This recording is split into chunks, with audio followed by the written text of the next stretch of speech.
We begin by praising Allah subhanahu wa ta'ala, bearing witness that none has the right to be worshipped or unconditionally obeyed except for Him. And we bear witness that Muhammad sallallahu alaihi wasallam is His final messenger. We ask Allah to send His peace and blessings upon Him, the prophets and messengers that came before Him, His family and companions that served alongside Him, and those that follow in their blessed path until the Day of Judgment. And we ask Allah to make us amongst them. Allahumma ameen. Dear brothers and sisters, oftentimes when we talk about what leads a person down this path of following their desires and leads them to a path of sin and leads them to a place of violating the rules of Allah subhanahu wa ta'ala and leads them to a place of forgetting their purpose, we often address the footsteps of shaitan, the footsteps of the devil and the whispers of the devil from a place of ash-shahwa, from the place of desire. But subhanAllah, one thing that's very interesting when you read about the tactics of the shaitan, of the devil within the Quran and how the Prophet ﷺ spoke about them, is that it's often that the shaitan enters into a person's soul from a place of fear, from a place of insecurity, from the place where that person feels most vulnerable, and then takes that and exploits it into a desire to be desirable, a desire to be wealthy, a desire to be secured, a desire to have the places and the access that they felt like they were unworthy of, should they not compromise on the very principles and purpose that Allah subhanahu wa ta'ala has given to them. What I mean by that is that the shaitan enters from a place of fear. And it's very interesting because if you look at the way that marketing works, many times it's to exploit an insecurity, create an insecurity and then exploit an insecurity. People have body image issues, and so there are all types of products that are marketed towards the insecurity of body image. People have issues with social acceptance, and so there are all sorts of products and things that are marketed towards social validation. All of these different things are marketed to feast on and exploit an insecurity. And subhanAllah, I want us to actually look through, in these few minutes inshaAllah ta'ala, some of the verses of the Quran and some of the ahadith of the Prophet ﷺ in this regard, and then think about how this works. The Prophet ﷺ says, and this is a hadith from a companion by the name of Sabra ibn Abi Fakih radiyallahu ta'ala anhu, and subhanAllah, I believe it's the only hadith that he narrates, if not one of the only ahadith that he narrates. And what a hadith to narrate from the Prophet sallallahu alaihi wasallam. قال سمعت رسول الله صلى الله عليه وسلم يقول. He said, I heard the Prophet ﷺ say, إن الشيطان قعد لابن آدم بأطرقه, that verily the shaitan has sat on every single path. He tries to obstruct every path that the son of Adam, that the child of Adam wishes to take. فقعد له بطريق الإسلام. So he first tries to obstruct his path to Islam. How many people sat in Mecca and believed that the Prophet of Allah sallallahu alaihi wasallam was indeed the Prophet of Allah, but they thought about the consequences of embracing that message, hence they never embraced that message, and they sat back in Mecca and they waited to see what would happen, many of them probably passing away before they had the opportunity to embrace Islam. This is a highly consequential choice. This is a very difficult choice that you have to make. So think about a person in Mecca and the Prophet ﷺ comes and the shaitan gets in the way. Notice the shaitan does not try here to talk about the message of the Prophet ﷺ because that battle is already won. Intellectually, you already know this is the truth. That's the point. You've already been convinced that this is the truth. But instead, tries to exploit an insecurity.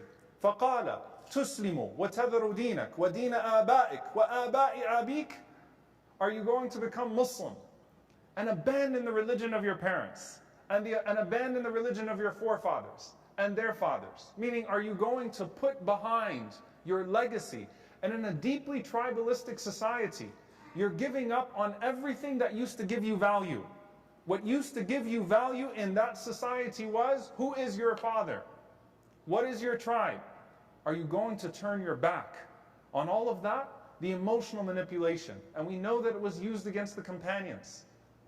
That a parent would say that I will starve myself until you relinquish this faith. And so the shaitan obstructs the path by preying on that, exploiting that, not even trying to mess with who the Prophet ﷺ is anymore or what the message is. And Rasulullah sallallahu alaihi wasallam said, فَعَصَاهُ فَأَسْلَمَ.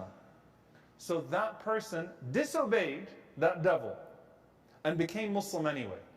They had the resolve, and they had the sincerity, and they had the security to say that pleasing Allah and doing the right thing is worth the social consequence here. And I'll do it. And they became Muslim. And then the stakes were raised. You now were forced to flee out of persecution, to make hijrah. So the Prophet ﷺ said that the shaitan comes بِطَرِيقِ الْهِجْرَةِ, on the way to the migration, just as you're about to leave Mecca and leave behind everything that you've earned, all that you've worked for. And if you're a person who lives in that type of society, you've been everywhere trying to earn your living, buy your first home, have your space in Mecca, and says, تُهَاجِرُ وَتَدَعُ أَرْضَكَ وَسَمَاءَكَ. Are you really going to make hijrah? Are you really going to migrate and leave behind your land and your earth, everything that you've earned, all of your freedom in your own home? وَإِنَّمَا مَثَلُ الْمُهَاجِرِ كَمَثَلِ الْفَرَسِ فِي الطِّوَلِ. And verily, the one who migrates, an immigrant, is like someone who is a tethered horse. فِي الطِّوَلِ is the horse's pen. So it's like you're tied to something. You're a tied up horse. Think about the horse with all of its strength and its desire to go free. And you're going to be a tethered horse, stuck to a pole in its pen, operating always within this small space, because that's not your home. And you'll never feel like you're at home. Are you really willing to give up all of that, that freedom, that property, that space for Islam? And the Prophet ﷺ says, عَصَاهُ فَهَاجَرَ. That person disobeys the shaitan and makes hijrah. ثُمَّ قَعَدَ لَهُ بِطَرِيقِ الْجِهَادِ. And then that person gets in the way of striving in the path of Allah subhanahu wa ta'ala. And of course, in the context of the early Muslims, this is Badr. Now the same people that caused you to flee are in pursuit of you, and you have to go to the battlefield? And on the opposite side of that are all of those people? This is such a difficult choice that you have to make. But look at the way the shaitan tries to exploit. He doesn't call you a coward. He doesn't try to tell you, well, look at their strength and look at yours. In this situation, this shaitan says that, are you really going to go out there and lose yourself and lose your wealth? فَتُقَاتِلُ فَتُقْتَلُ. And you will kill and be killed. فَتُنْكَحُ الْمَرْأَةِ. And then your wife will marry other than you. وَيُقْسَمُ الْمَالِ. And then your wealth will be distributed amongst other than you. You're going to lose your family. You're going to lose everything that is precious to you. Tries to mess with that person's sense of honor, that person's sense of dignity. Are you really going to lose all of that? Don't you know what happens afterwards? Are you really willing to take that risk? And the Prophet ﷺ said, فَعَصَاهُ فَجَاهَدْ. And that person continued forward, and they fought for the sake of Allah subhanahu wa ta'ala. Now Rasulullah ﷺ goes on to say that it doesn't matter what happens with this person at the end of the day. Whether everything materializes to their worst fears or not, كَانَ حَقًّا عَلَى اللَّهِ. That it is a right upon Allah أَن يُدْخِلَهُ الْجَنَّةِ. That Allah subhanahu wa ta'ala will enter that person into Jannah. The Prophet ﷺ said, whether this person dies in a battlefield, or this person falls off of their mount, or this person drowns, or this person dies of anything else, this person will enter Jannah, because they conquered the whispers of the shaitan that preyed on their greatest sense of insecurity, their greatest sense of fear. And who are we as human beings? We look for a sense of safety, we look for a sense of stability. And Allah Azza wa Jal even mentions this as a favor to Quraysh. الَّذِي أَطْعَمَهُم مِّن جُوعٍ وَآمَنَهُم مِّن خَوْفٍ. Allah is the one who fed you when you were hungry, provided for you, and the one who granted you a sense of security when you were afraid.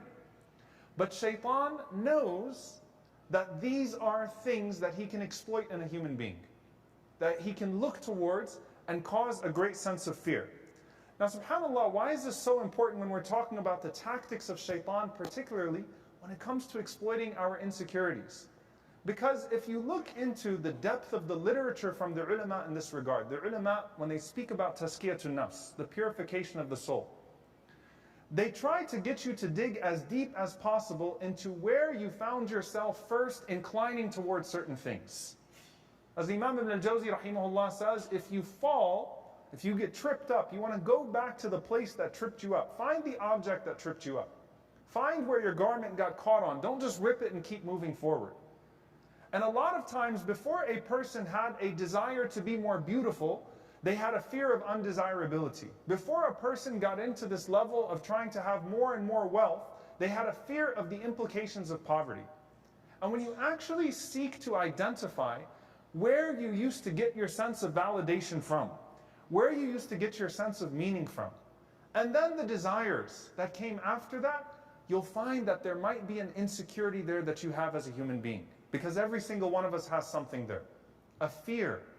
And I'm not saying you go back and you yell at your parents and you say that you used to do this to me and that's why I now have, I'm always seeking approval from people because you used to talk to me this way, or I grew up in this environment and it was because of this. I'm not saying make it an excuse.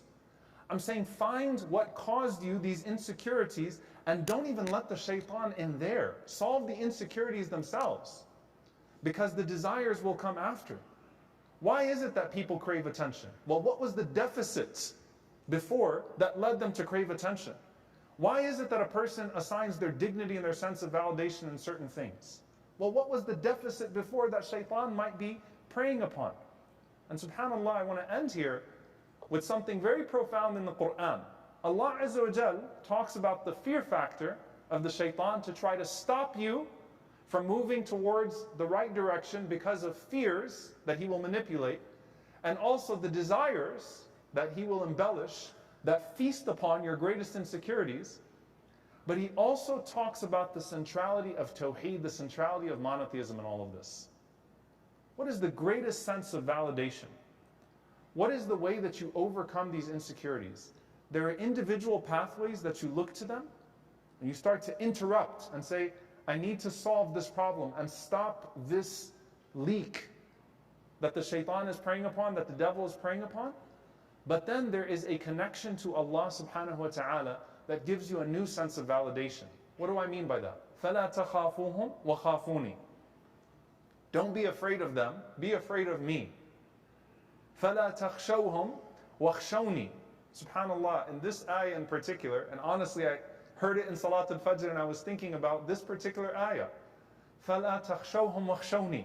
Don't fear them, but fear me. It's interesting here because that ayah came down when Allah changed the Qibla from Jerusalem to Mecca. And you know what they said to the Prophet ﷺ? Some of the people of the book, they said, اشتاق الرجل إلى قومه وإلى دين قومه. The man must have missed his people and missed the religion of his people. To suggest that the Prophet ﷺ was going to incline towards paganism by facing Mecca and not facing Jerusalem anymore. And Allah subhanahu wa ta'ala says, فَلَا تَخْشَوْهُمْ وَخْشَوْنِي. Don't worry about them. Don't worry about what they say. Don't worry about the comments they're going to throw your way. It doesn't matter if they excommunicate you. It doesn't matter if they say you're not a prophet of Allah. It doesn't matter. Seek your validation from Allah subhanahu wa ta'ala.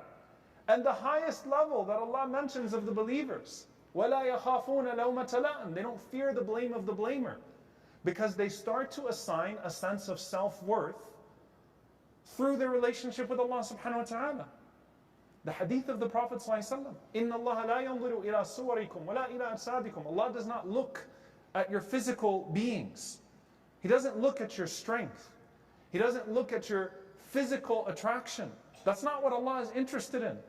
SubhanAllah, we talk about Islam, emphasizing fitness. Islam doesn't emphasize fitness so that other people could look at you and admire your muscle tone. Islam doesn't emphasize fitness so that you could look the part. It emphasizes it because of the amana of the body to do better for the sake of Allah subhanahu wa ta'ala. So when the Prophet ﷺ said, Allah doesn't look at that, but Allah looks at your hearts, and Allah looks at your deeds. إِلَىٰ قُلُوبِكُمْ وَإِلَىٰ أَعْمَالِكُمْ. That's what Allah looks at. And so you start to find your sense of validation in, how beautiful is my heart to Allah? How beautiful are my deeds to Allah? What is it that I'm seeking from Him? How much better is His reward than the reward and the compensation of anything else in this world that someone else can promise me? And you solve the insecurities in the general sense, always by coming back to Allah subhanahu wa ta'ala. By finding security in His approval. By finding security in His protection. By finding security in His pleasure. It changes the equation every single time, so that all of those natural human fears melt in the love of the divine. they melt in that relationship with Allah subhanahu wa ta'ala. May Allah subhanahu wa ta'ala allow us to resolve whatever those insecurities are that the shaitan will exploit, and protect us from transgressing, and protect us from harming ourselves to please others that will never be pleased with us, and allow us to seek His pleasure and to seek His reward and His paradise. And may Allah subhanahu wa ta'ala forgive us when we are led astray by whatever fears and whatever desires that we have. And may Allah subhanahu wa ta'ala allow us to have good endings and allow us to be amongst those that enter the highest level of paradise, al-Firdaus al-A'la, with our beloved Prophet sallallahu alayhi wa sallam. Allahumma ameen. أقول قولي هذا واستغفر الله لي ولكم ولسائر المسلمين فاستغفروا إنه هو الغفور الرحيم.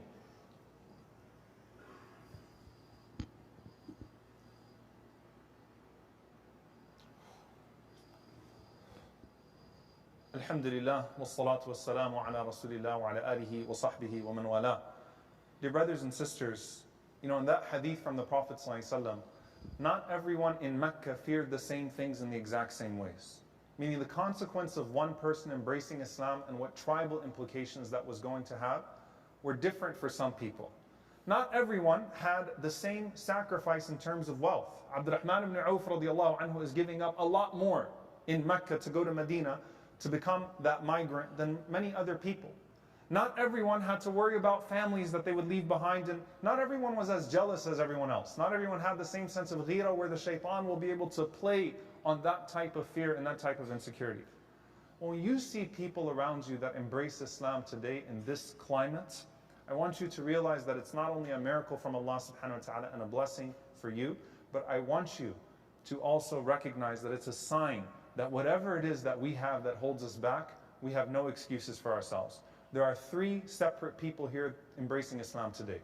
All 3 of them came from different distances. We have one sister that flew from Washington to take her shahada here today. SubhanAllah, I want you to look at these and not just say Allahu Akbar and how amazing. I want you to look at that and say that's a hujjah. That's a proof against me as well and for me as well. That whatever the obstacle, Allah is worth that obstacle. So may Allah subhanahu wa ta'ala bless our new brothers and sisters today. And may Allah subhanahu wa ta'ala bless us with that yaqeen, with that certainty as well to conquer anything in our lives. اللهم اغفر للمؤمنين والمؤمنات والمسلمين والمسلمات الأحياء منهم والأموات إنك سميع قريب مجيب الدعوات اللهم اغفر لنا وارحمنا واعف عنا ولا تعذبنا ربنا ظلمنا أنفسنا وإن لم تغفر لنا وترحمنا لنكونن من الخاسرين اللهم إنك عفو تحب العفو فاعف عنا اللهم اغفر لوالدينا رب ارحمهما كما ربونا صغارا ربنا هب لنا من أزواجنا وذرياتنا قرة أعين وجعلنا للمتقين إماما اللهم انصر إخواننا المستضعفين في مشارق الأرض ومغاربها اللهم اعز الإسلام والمسلمين وأذل الشرك والكاذبين ودمر أعداء الدين اللهم أهلك الظالمين بالظالمين وأخرجنا وإخواننا من بينهم سالمين عباد الله إن الله يأمر بالعدل والإحسان وإيتاء ذي القربى وينهى عن الفحشاء والمنكر والبغي يعظكم لعلكم تذكرون فاذكروا الله يذكركم واشكروه على النعماء يزد لكم ولذكر الله أكبر والله يعلم ما تصنعون وأقيم الصلاة